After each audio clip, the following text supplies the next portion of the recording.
peta ini dianugerahkan kepada seorang Brahmana utama atau sang Purohita yang bernama Sri Brahmaraja Ganggadhara yang telah membantu raja menduduki tahta Majapahit. Ini sebuah peristiwa yang sangat penting sekali pada masa-masa akhir Majapahit. Ada peristiwa-peristiwa yang tidak ada di dalam sumber tradisi, sumber babat maupun serat kanda. Ternyata dalam sumber prasasti ini menjadi tantangan terbesar tentang sumber-sumber tradisi yang ada. Guys, jangan lupa like, subscribe, dan komen ya kan.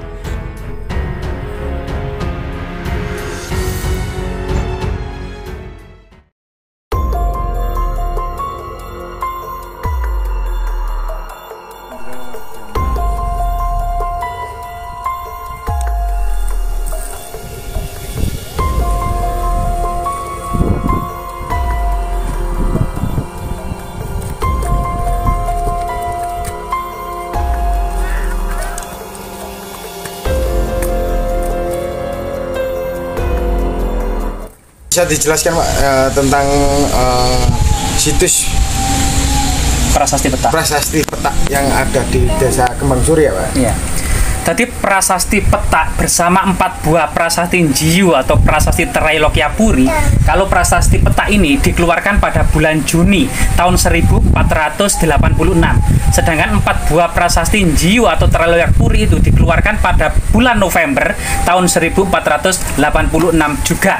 Ini kemudian prasasti-prasasti ini merupakan sumber historis yang sangat penting mengenai masa-masa akhir Majapahit, di mana kemudian dalam berita tradisi seperti Serat Kandaning Ringgit Purwa, berita Pararaton, kemudian Serat Sangkaling Mowana, dan Babat Tanah Jawi meletakkan keruntuhan Majapahit tahun 1478. Ternyata dari sumber tradisi tersebut disangkal oleh sumber primer, yaitu 5 buah prasasti ini, karena 5 buah prasasti ini ternyata dikeluarkan oleh seorang raja yang menyebut dirinya sebagai Sri Maharaja Wilwatikta, artinya Raja Majapahit pada tahun 1486 Masehi. Dalam prasasti peta ini kemudian memuat informasi bahwasanya prasasti peta ini memuat informasi bahwasanya tanah peta ini dianugerahkan oleh Sri Maharaja Girindrawardhana Dhyarana Wijaya, yang sebelumnya tanah peta ini dianugerahkan oleh 2 raja sebelumnya, yaitu Dia Suraprabawa dan Dia Wijaya Kusuma. Dalam prasasti peta ini sudah dijelaskan bahwasanya Sungsungira Batara Prabu Sang Mukteng Ring Mahawi Sesalaya Muang Sang Mukteng Ring Mahalaya Bawanyena. Sehingga kemudian 2 raja ini yang kemudian mangkat dan didarmakan di Mahawi Sesalaya dan Muang Sang Mukteng Ring Mahalaya Bawana ini kemudian diperjelas oleh prasasti Jiyu. Di sana 2 raja tersebut adalah ayah dari Girindrawardhana Dhyarana Wijaya, yaitu Dia Suraprabawa atau Batara Ring Dahanapura.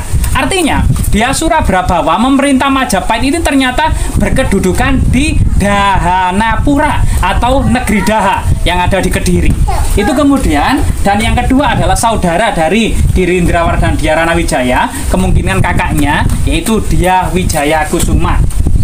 Nah, ini memuat informasi yang sangat penting. Selain peristiwa sejarah tersebut, di sini juga ada kalimat Duk ayun-ayunan yudah lawaning Majapahit, yaitu ketika sedang berperang gitu ya, naik dan surut atau kemudian berlarut-larut melawan Majapahit.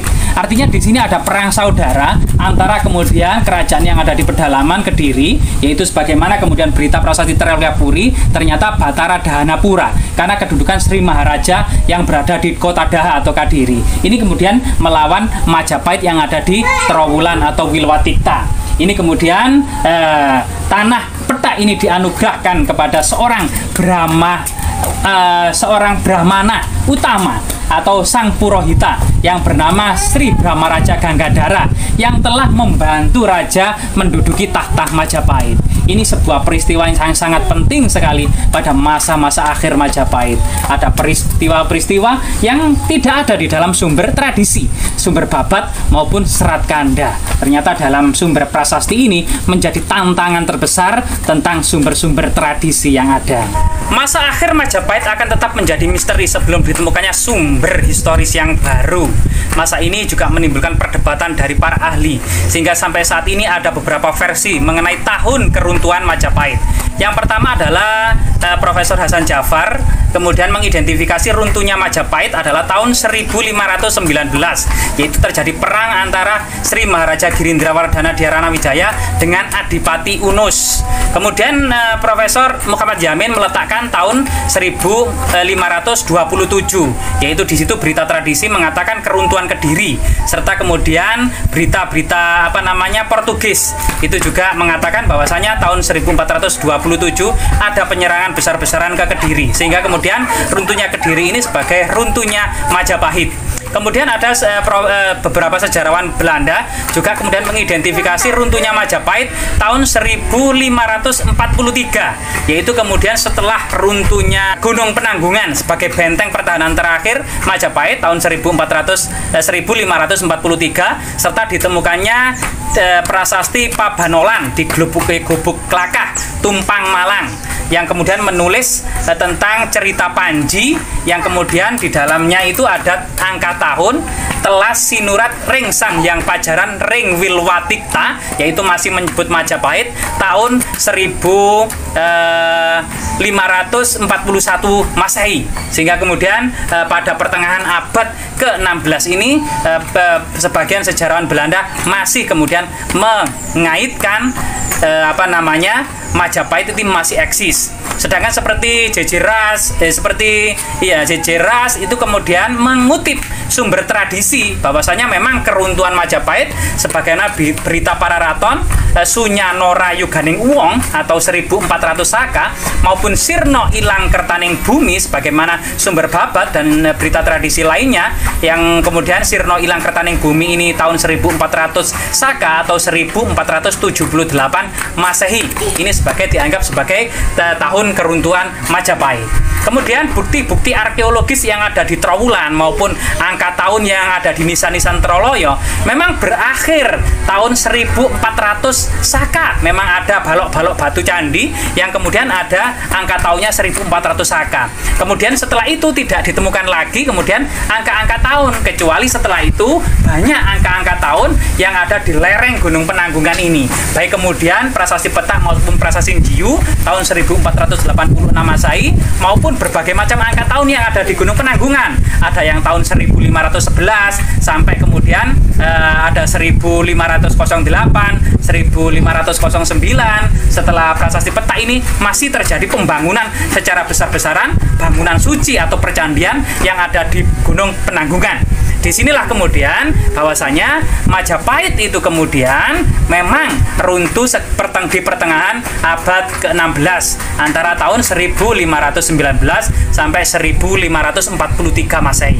Profesor Slamet Mulyana mengutip dari dokumen Klenteng Sampokong yang dikutip oleh Tuanku Rao atau Mangaraja Parlindungan.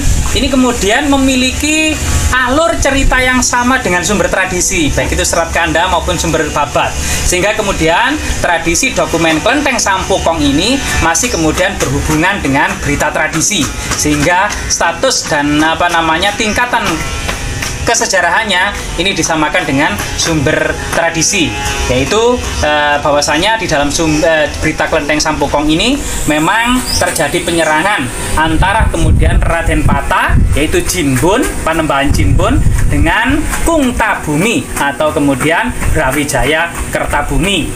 Nah, di sini kemudian juga kemudian dari sumber Cirebon itu ternyata Brawijaya 5 yang ada di sumber-sumber tradisi ini kemudian ditambah lebih lengkap memuat informasi bahwasanya Brawijaya 5 adalah Brawijaya Kertabumi, yang tidak lain dan tidak bukan adalah ayah dari Raden Patah, sang Panembahan Jimbun, sang pendiri Kasultanan Demak Bintoro.